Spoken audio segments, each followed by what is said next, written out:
Hi everyone, welcome to tutorial 76 of our introductory Python for image processing tutorial series. In this tutorial, let's have a look at random forest classifier, and it can also be used for regression type of machine learning tasks.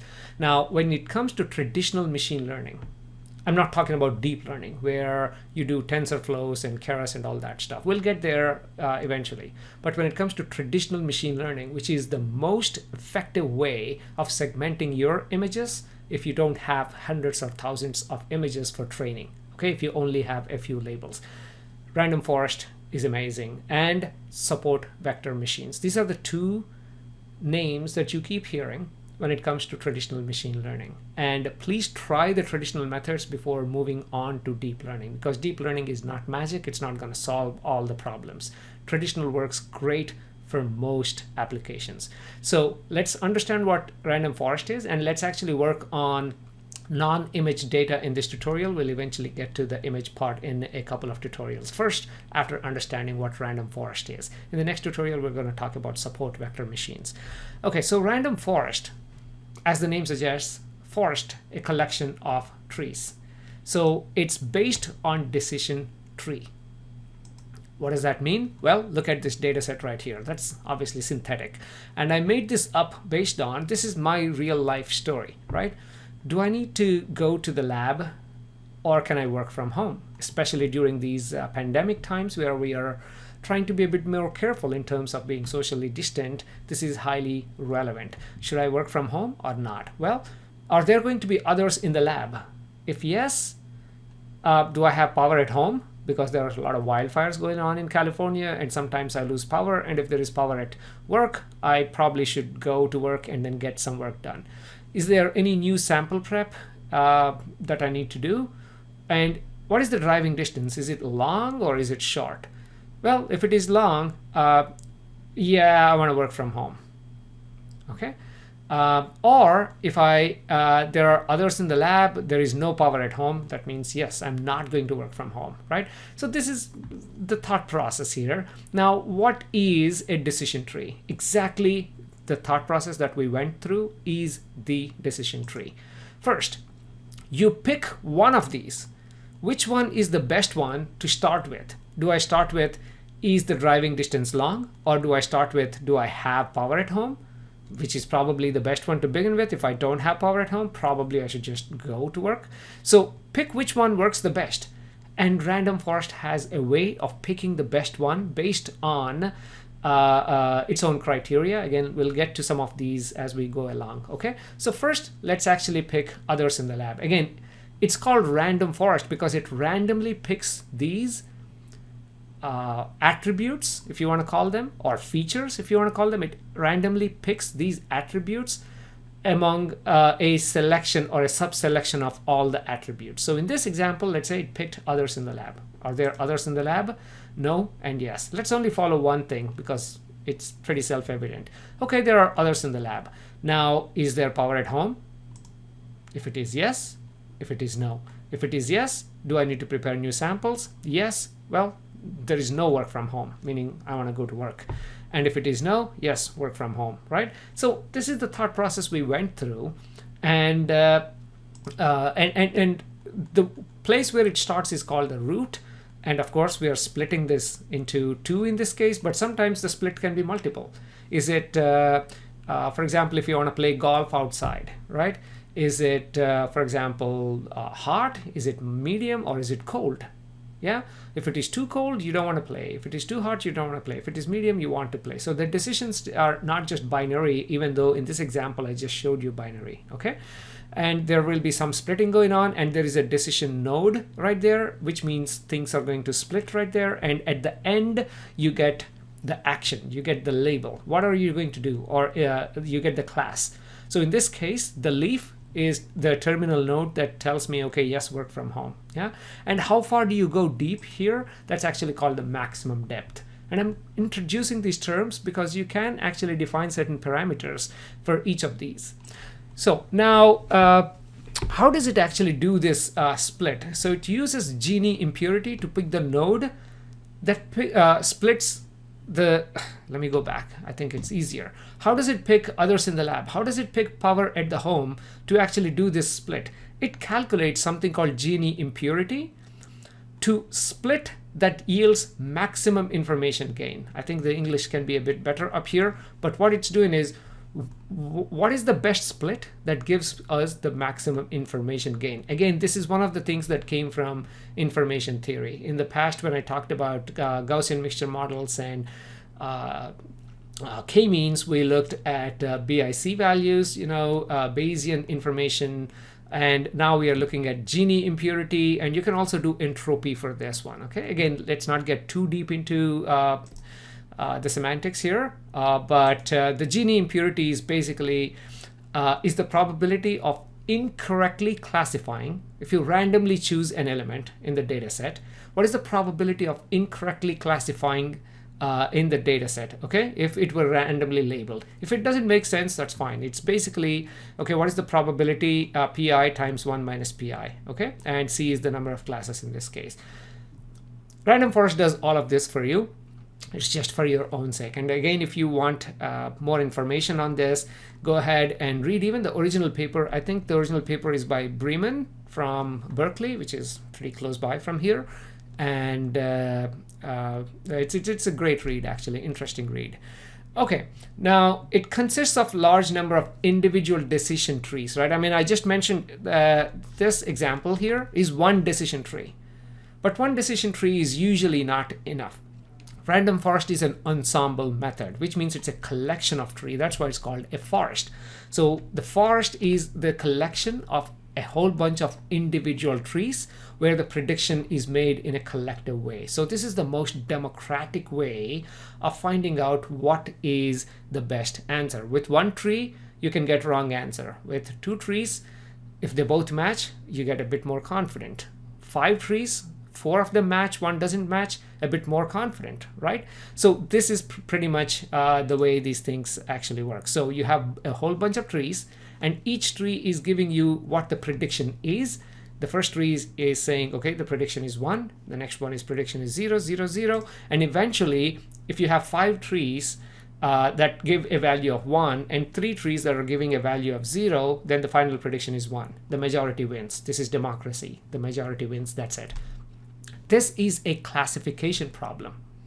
If you want to convert this into a regression or some sort of a probability answer, all you need to do is just go ahead and calculate the probability based on how many trees, right? So 3 out of 8 trees are giving a value of 0. So for it to be a value of 0, the probability is 3/8. And the probability is 5/8 for it to be a value of 1. This is pretty simple. Okay, so this is how random forest actually works. Now the question is, these type of decision trees, it's very easy for us to overfit the data. What does that mean? If I have training data and then I create this tree, it works great on training data.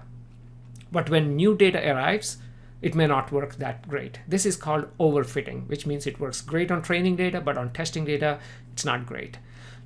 Random forest, there are multiple places where you have randomization that helps us overcome this, but the two primary things, the first one is called bootstrap or bagging.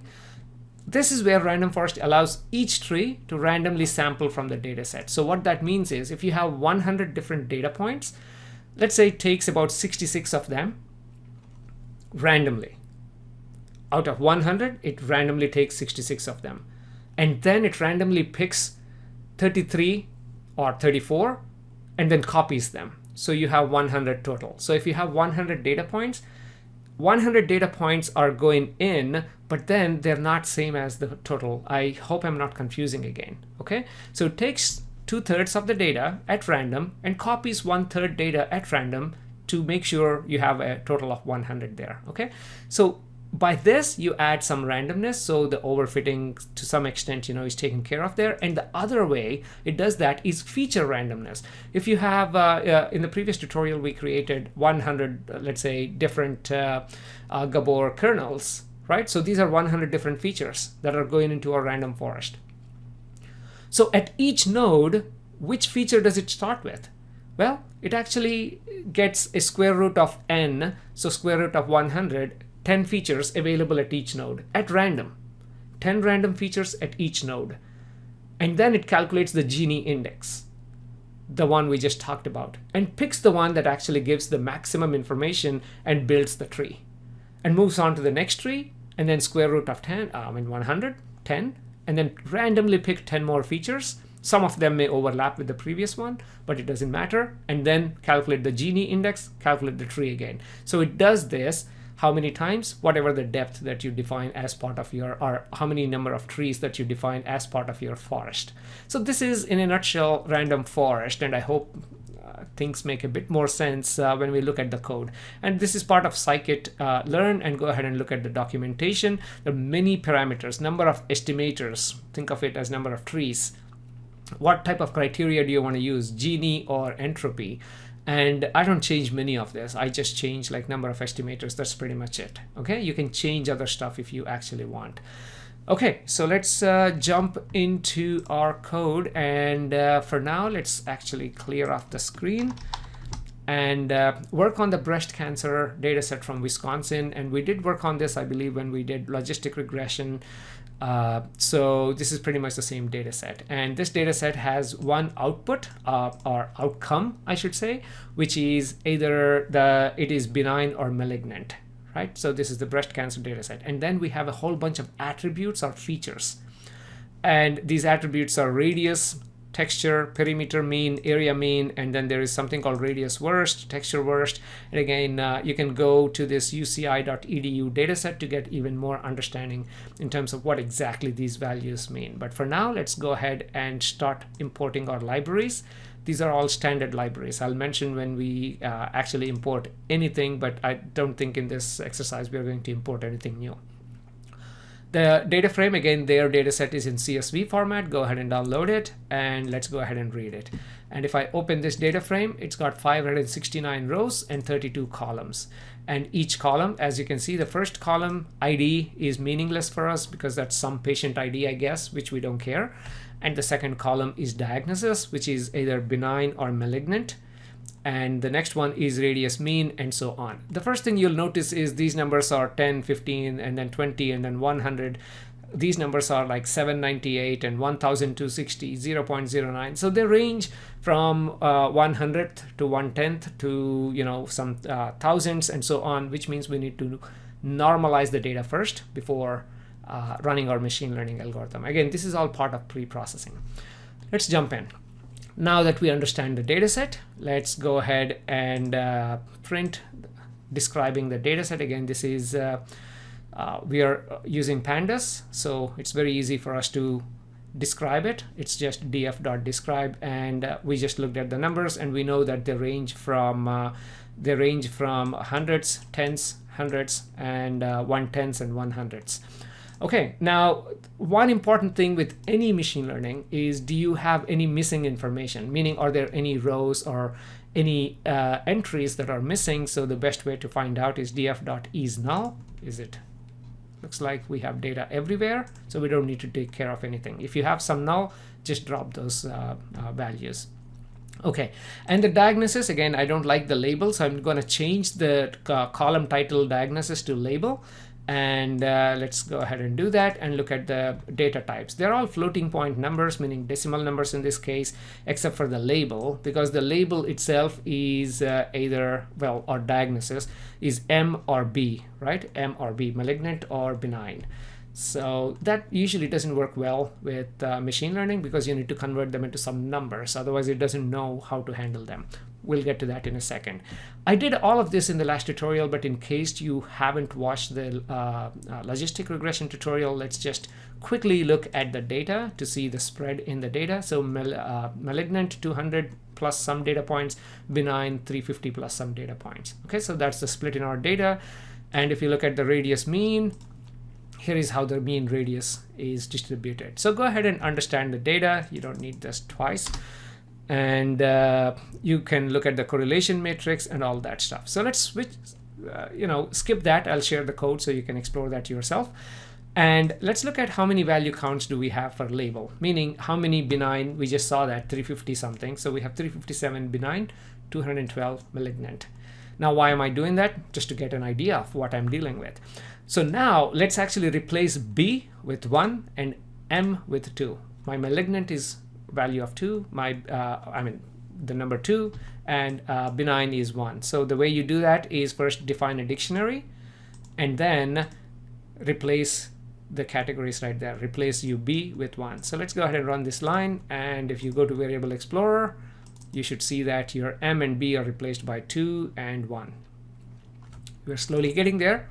Now, with any machine learning, again, you provide your X and Y, right? For your supervised machine learning, I should say. With unsupervised, like clustering, we just provided our X values and then let the algorithm sort it into the number of clusters we wanted to divide into.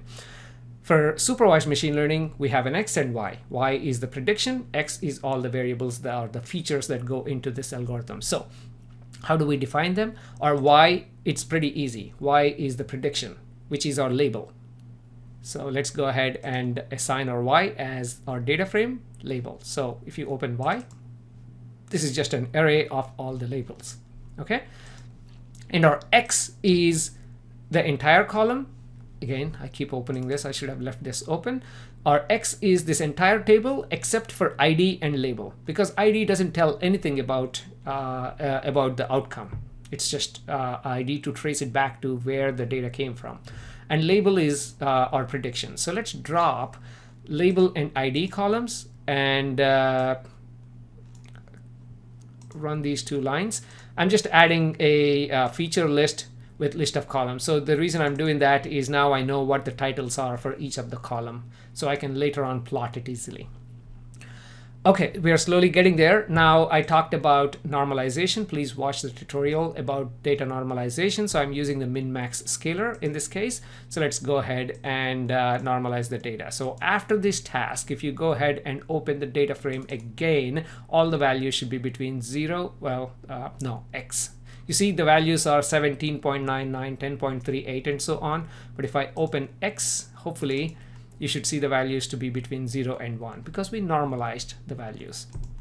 Okay, so this also we have done it for our linear regressions and logistic regression, which is splitting our data into training and testing. So I'm holding out 20% for testing, and all the remaining we are going to use it for training.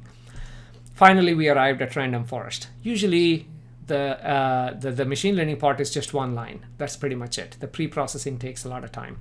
So random forest, I'm using the one from scikit-learn ensemble. So from there, I'm going to import random forest classifier. They have two things. They have random forest classifier, random forest regressor. Use random forest classifier for classification and regressor for regression. Regression is you're predicting an actual number, an actual value, and not classifying them into 1 or 2. Yeah, or 1, 2, 3, 4 different classes.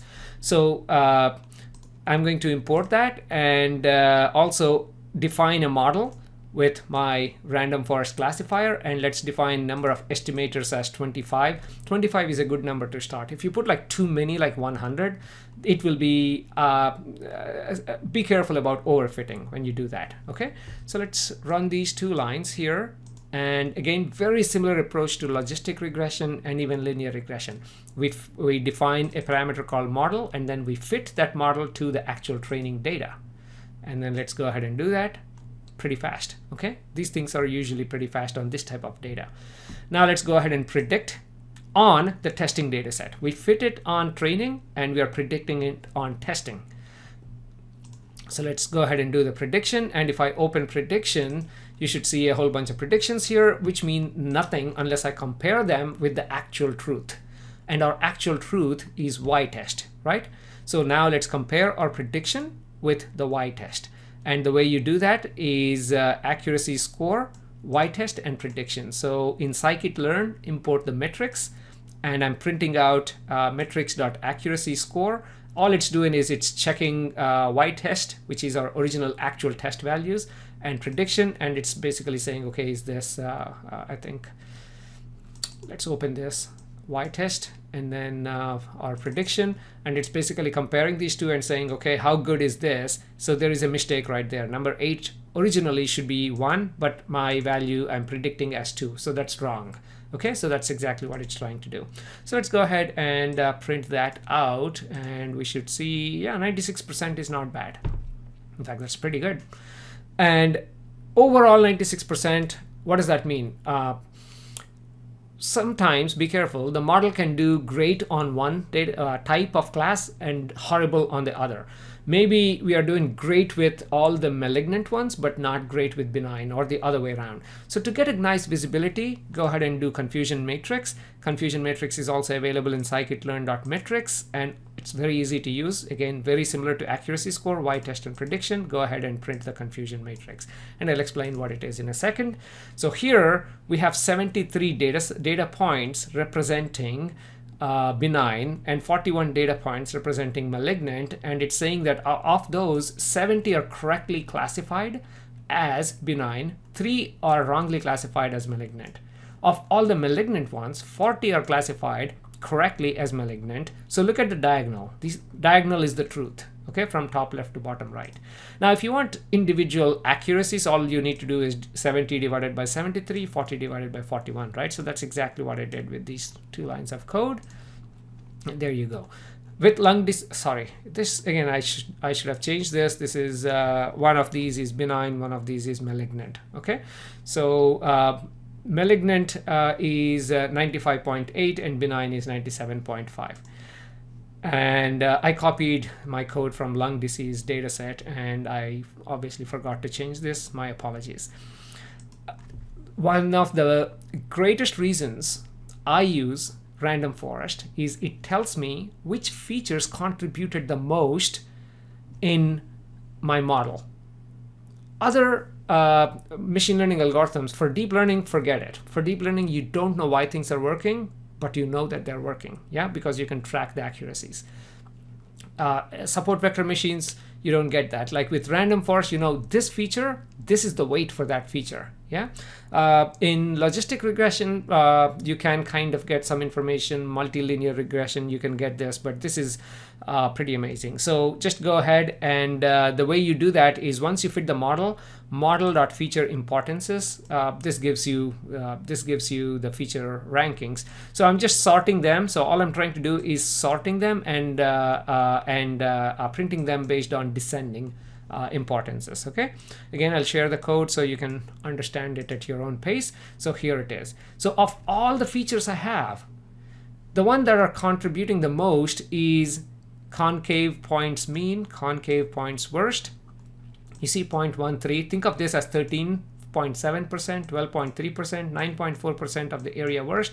Some of these ones at the bottom, they're not contributing much. So if you have a whole bunch of features and you're training an algorithm to do, your random forest, do this test initially, and then for the actual model building, take only the top 10 and fit the model. That saves you a lot in computation. Not for 500 data points, but if you're dealing with 5 million data points, you definitely adds up. Okay, so this is random forest, and in the next tutorial, we'll look at support vector machines, and in the tutorials after that, we'll get to the one that we promised earlier, which is extracting the features and using random forest and support vector machines to actually segment images using traditional machine learning. Thank you very much for watching the video, and let's meet again in the next tutorial. And please do not forget to subscribe to this channel. Thanks.